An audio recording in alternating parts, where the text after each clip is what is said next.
The club is obviously based in Dalkey.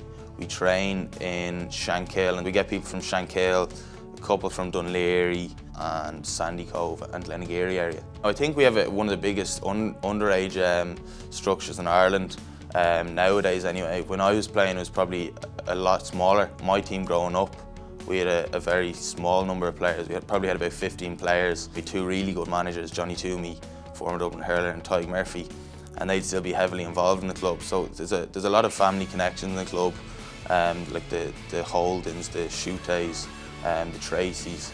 There's a lot of parents who would have been playing and their sons are now playing. It's mostly community based, even though we're in Dublin. It's a lot of the same families who are playing still. I think my dad would have brought me up when I was very young. My older brother Cian would have been playing. He's 2 years older than me.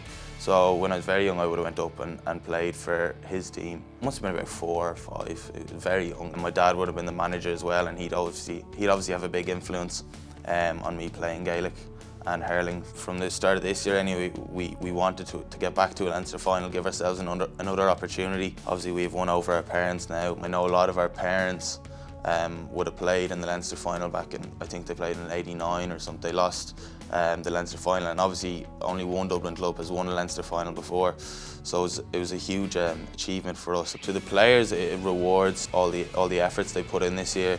To the club, again, to the club it awards all the hard work put in by everyone over the past 20-30 years, not only in the past couple of years, like Damien Byrne and Ken Fitzgerald and everyone, all the parents who've been there from very early on when the club weren't doing that well. It rewards all their efforts. It's great to get as many kids as we can into the club, playing, staying active, and hopefully building the club.